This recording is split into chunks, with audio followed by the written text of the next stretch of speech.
los detenía. No era humo, era presencia, una presencia que sabía que estaban mirando y que los miraba de vuelta. El fuego se apagó solo. Al día siguiente, el invernadero estaba intacto, sin marcas, sin rastros, solo una frase tallada en el vidrio: la sangre aún respira. Nadie supo cómo apareció, pero todos sabían que no debía haber sido leída. Las fiestas de los de la Cruz eran raras, pero cuando ocurrían, atraían nobles de otras provincias. La música sonaba durante horas, pero nadie bailaba. Todos se sentaban en silencio alrededor de una larga mesa donde solo se permitía el sonido de los cubiertos. Los meseros usaban máscaras, y el postre siempre se servía a medianoche, precedido por una plegaria en latín, recitada por doña Mercedes con la cabeza vuelta hacia el techo. Algunos testigos decían que durante esas noches el tiempo parecía detenerse.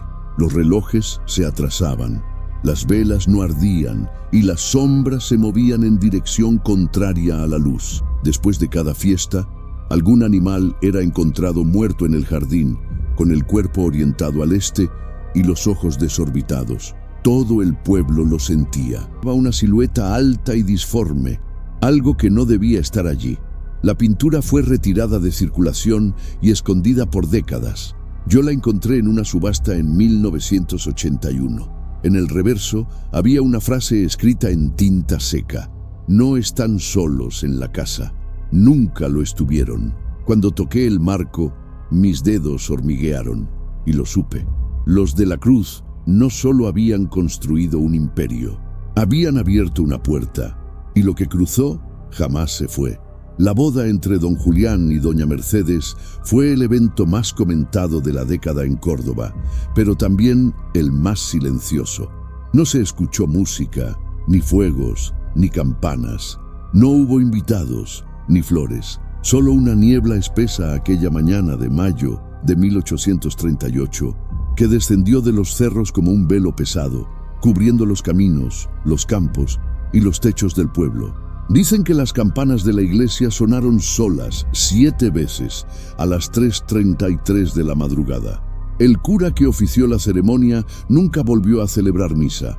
Lo hallaron días después en su casa, paralizado, con los ojos fijos en el techo, murmurando una sola palabra: despertaron.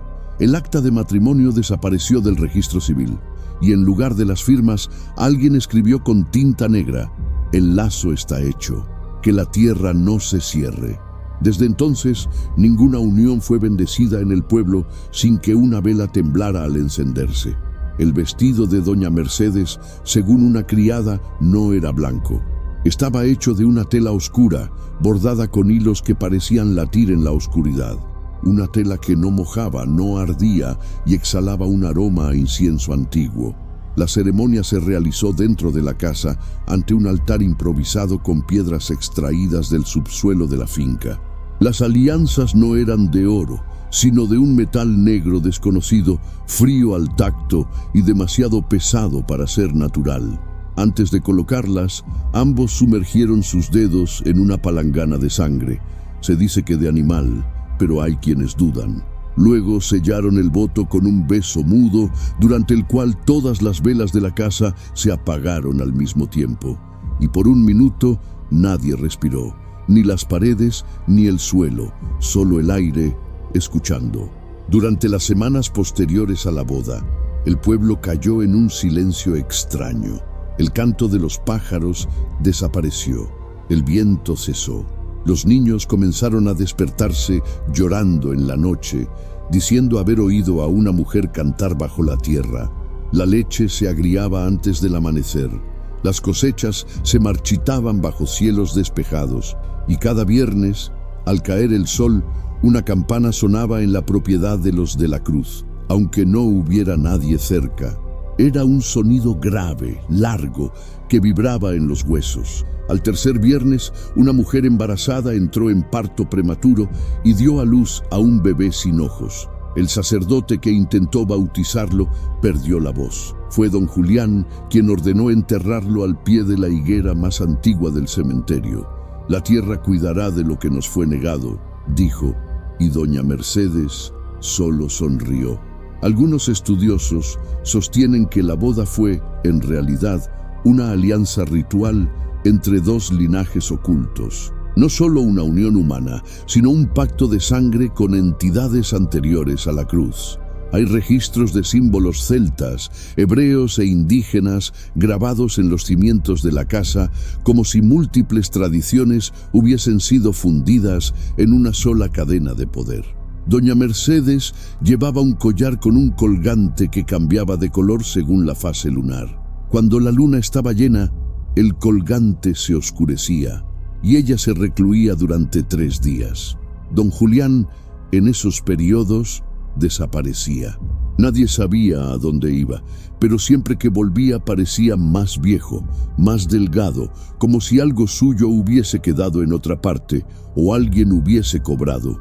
La noche de la consumación quedó registrada en el diario de una doncella llamada Jacinta, cuyo cuerpo apareció días después, con el cuello torcido y los ojos demasiado abiertos. Escribió: «Escuché gemidos, pero no eran humanos. Algo acompañaba el acto, algo que cantaba en otra lengua. Las paredes temblaban y una sombra retaba bajo la cama». Jacinta también describió que tras la unión carnal, don Julián quedó inmóvil durante horas, con la mirada perdida y la piel helada. Doña Mercedes de la casa se rajaron solos. Había una cláusula en el pacto. Eso lo descubrí leyendo anotaciones ocultas en una Biblia escondida detrás de la estantería de la biblioteca. Escrito en latín antiguo, el texto decía que la unión debía renovarse cada 7 años, con sangre fresca y un sacrificio de linaje. Eso explicaría las desapariciones de empleados, parientes lejanos y niños adoptados a lo largo de las décadas. Siempre tras el 7º invierno, algo sucedía. La casa se cerraba por una semana. Las campanas sonaban de madrugada y una niebla espesa cubría la propiedad. Ninguna alma entraba, ninguna salía, hasta que de pronto todo volvía a la normalidad, excepto por un detalle. El retrato de bodas en el salón principal cambiaba. Un pliegue en el vestido, una mirada, una nueva sombra, como si el pacto dejara una marca en cada renovación.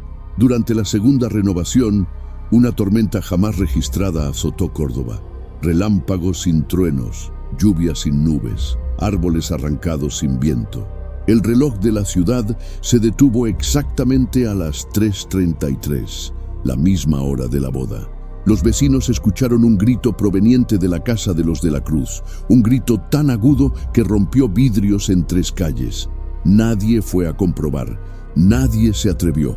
Pero al día siguiente, una figura fue vista en los campos, una mujer con vestido negro, caminando de espaldas, con los pies descalzos y las manos ensangrentadas. Iba hacia el río, cantando una melodía antigua.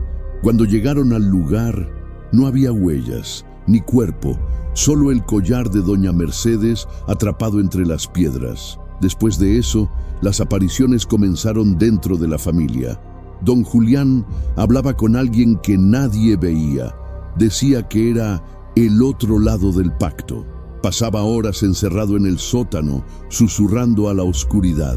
Una de sus hijas, Clara, dejó de hablar tras ver a su madre flotando sobre la cama, con la espalda arqueada y los ojos completamente negros. Los sirvientes comenzaron a rezar en lenguas africanas y a colgar ramas secas en las puertas, pero nada, como si alguien respirara del otro lado, y a veces, en el vapor, aparecía una frase escrita: «Ya estamos dentro». Miguel dejó de hablar. Clara se arrancó las pestañas, y don Julián comenzó a llevar un crucifijo hecho de hueso, atado con un cabello. La casa ya no era refugio, era un vientre, un útero de sombras, a punto de parir algo sin nombre, y nosotros éramos el alimento. Una noche, los cuadros empezaron a caer, todos al mismo tiempo. Los retratos de familia, de la boda, de los antepasados, los marcos se partieron como cráneos, y bajo la pintura aparecieron otras imágenes, siluetas de criaturas con bocas donde debían estar los ojos, manos con más dedos de los necesarios, cuerpos que no obedecían la gravedad. Don Julián ordenó quemarlos todos, pero al finalizar el fuego quedó una sola tela intacta, la de doña Mercedes, sonriendo, pero el fondo había cambiado.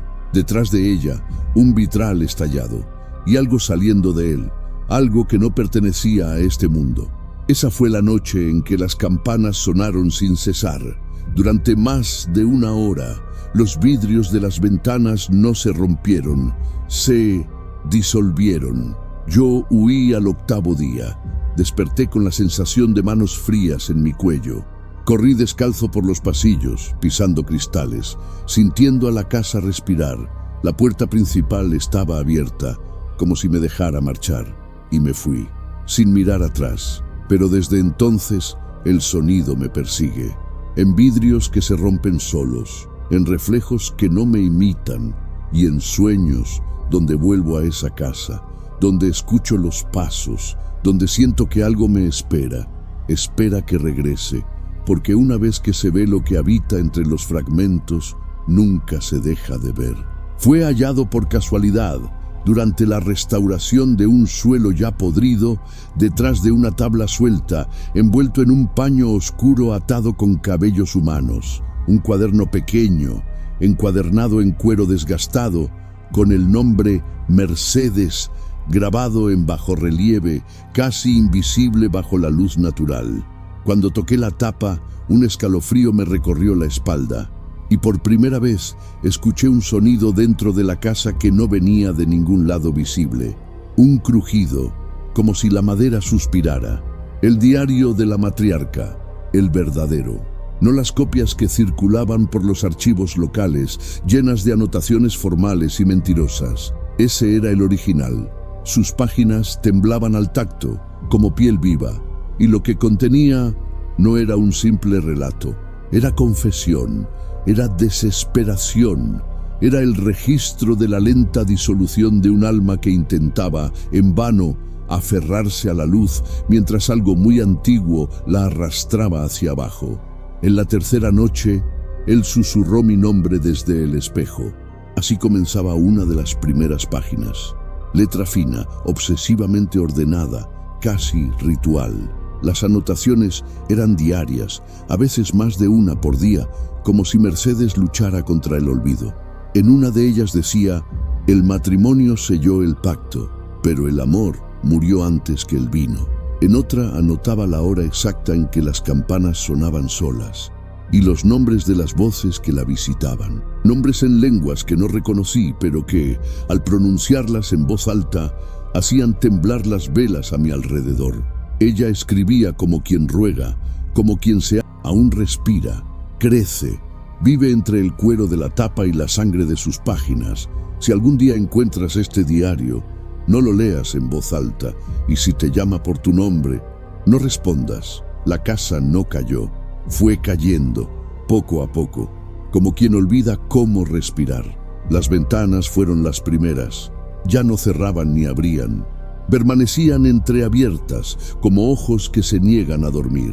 Después, las campanas sonaban solas, sin ritmo, como sollozos. La herencia de la familia de la Cruz se volvió tema prohibido en el pueblo. Muchos decían que el linaje se había extinguido, otros que los herederos habían huido a un país sin espejos. Lo que sé es que, al volver allí años después, encontré más silencio que ruinas. La mansión seguía en pie, pero nada en ella estaba vivo, ni las ratas, ni el viento. Y aún así había una presencia, como si los propios muros siguieran recordando, o esperando a alguien. La vegetación creció sobre la piedra, pero no la devoró. El camino de tierra aún lleva hasta la puerta principal, ahora sellada con cadenas de hierro. Hay marcas de manos sobre la madera, manos pequeñas, otras más grandes, todas mirando hacia adentro. Las ventanas, capítulo, si el reflejo lo permite.